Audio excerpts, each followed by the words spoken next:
Merci beaucoup Aldric d'être avec nous aujourd'hui. Donc tu es le directeur du Data Lab du groupe Crédit Agricole SA. Euh, on est extrêmement heureux de t'avoir aujourd'hui pour aller un peu plus profondément dans les sujets AI qui s'appliquent finalement à l'univers de la banque. Alors est-ce que tu veux nous en dire un petit peu plus sur ton périmètre et en tout cas cette feuille de route qui est la tienne? Oui, merci. Tout d'abord, quelques mots sur le Data Lab. Alors, c'est un lab assez classique à l'origine qui a été créé en 2016 et qui, au fil du temps, avec la maturité sur les usages de la data et de l'IA, a été repositionné. En 2019, nos trois principales missions sont de concevoir en interne des solutions data innovantes, néanmoins à vocation industrielle. Donc, ça veut dire qu'on a un rôle à jouer aussi dans l'accélération de l'industrialisation de ces solutions avec notre gouvernance métier et nos producteurs informatiques. Et puis, il y a un troisième rôle qui est l'héritage direct en fait, des missions des origines, qui est de favoriser le partage d'expériences, l'acculturation et la montée en compétences collectives, que ce soit de la strate opérationnelle jusqu'aux dirigeants. Et du coup, est-ce que tu peux nous dire concrètement quels sont les use cases sur lesquels vous travaillez, quelles sont les problématiques métiers que vous adressez grâce à des technologies IA? Comment ça se passe du coup en interne? Oui, tout à fait. Alors, le mieux, c'est de prendre quelques exemples. Déjà, sur l'ensemble des cas d'usage, on a finalement deux typologies. Une première qui consiste à être beaucoup plus pertinent auprès de nos clients. Donc là, l'idée, c'est effectivement d'arriver beaucoup plus en avance de phase, d'arriver au bon moment et finalement de donner le bon conseil au bon moment et avec une communication personnalisée. Donc cette idée de la pertinence relationnelle. La deuxième famille de cas d'usage, très simplement, ça consiste à faire gagner du temps à nos collaborateurs. Donc c'est des sujets d'excellence opérationnelle. Et ce temps, on souhaite le réinvestir finalement justement pour placer l'humain là où il sera le plus pertinent vis-à-vis des clients. Donc ça sera dans l'empathie, l'émotion, la capacité aussi à être responsable, à décider là où l'IA effectivement ne le serait pas. Et du coup, aujourd'hui, alors ça c'est un sujet qu'on va aborder tout au long de l'après-midi, puisque c'est ce qui préoccupe aujourd'hui pas mal de dirigeants.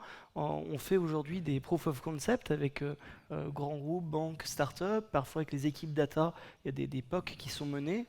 Et la question qui se pose, c'est comment on met en production au niveau industriel, comment on étend un cas d'usage AI à toute une banque de 100 000 personnes. Du coup, toi, quelle est ta vision là-dessus? Et d'ailleurs, est-ce qu'il n'y a pas des particularités du fait que le groupe Crédit Agricole n'est pas comme toutes les banques? Oui, alors tout à fait. En fait, le constat qu'on a tiré justement avec la maturité, c'est que finalement, il y a eu beaucoup d'expérimentation.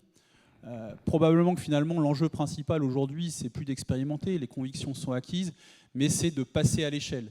Alors là, il y a une recette de fabrication, finalement, probablement que vous allez l'entendre dans la bouche de beaucoup d'intervenants aujourd'hui, c'est qu'il faut cesser finalement d'avoir comme seule ambition de faire des POC, il faut viser finalement des produits industriels dès le départ, et ça implique des changements assez fondamentaux dans la recette de fabrication. Ça signifie qu'il faut effectivement partir sur des projets, donc des projets organisés en mode squad, il n'y a rien d'innovant, mais dans lesquels l'ensemble finalement des parties prenantes qui doivent être réunies pour pouvoir à terme passer en production, passer à l'échelle, donc face à des vrais clients, des vrais collaborateurs, devront être réunis. Il faudra définir qu'est-ce que finalement on considère comme étant un succès, donc avec définir des métriques de performance avec le métier, mais également dans les choix qui seront faits pour construire ces solutions data, ces solutions IA, se dire que le choix devra permettre, in fine, de passer en production dans nos systèmes d'information.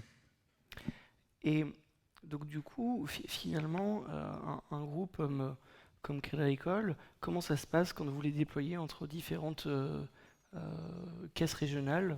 Est-ce que vous avez déjà eu le cas? Est-ce que... Oui, tout à fait. C'est des travaux effectivement sur lesquels on est en train d'intensifier l'effort.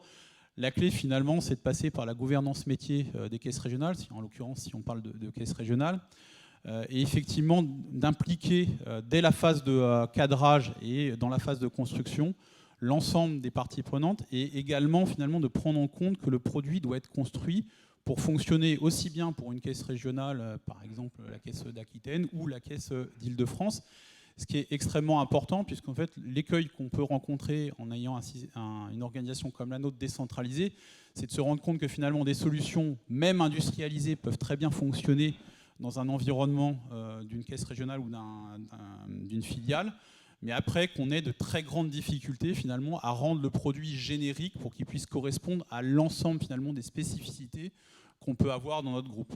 Et donc ça ne peut se traiter finalement qu'en remontant beaucoup plus en amont, d'où le lien avec la recette de fabrication qui doit changer. Et là, effectivement, c'est Crédit Agricole Technologies et Services, donc notre producteur informatique, et puis également ce qu'on appelle les pôles utilisateurs au Crédit Agricole, donc dans les caisses régionales, qui doivent être associés en amont lors de la construction des produits data.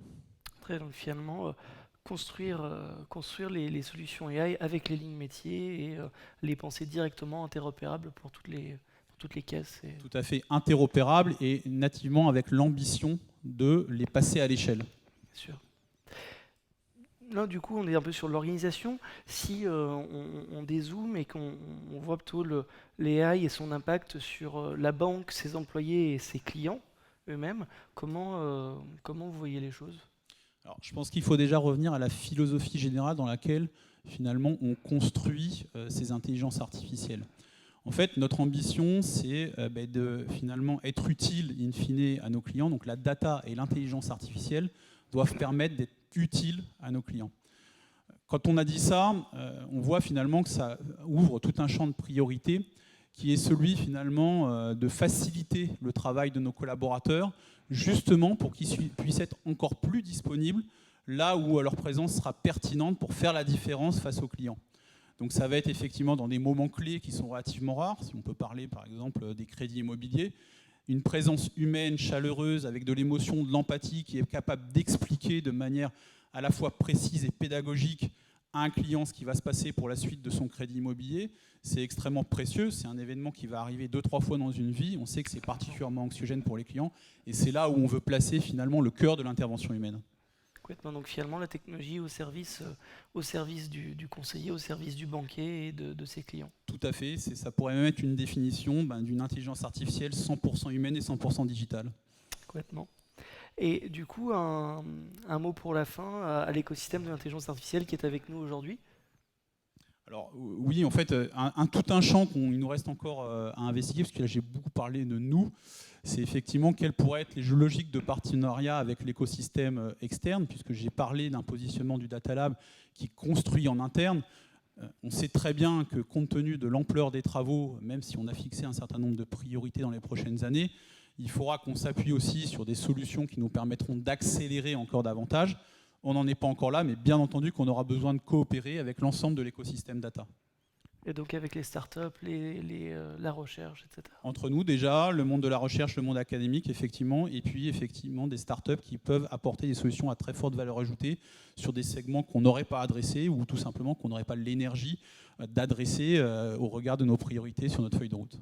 Très bien. Aldric, merci beaucoup d'avoir été avec nous cet après-midi et à très vite sur AI for Finance. Merci. Au revoir.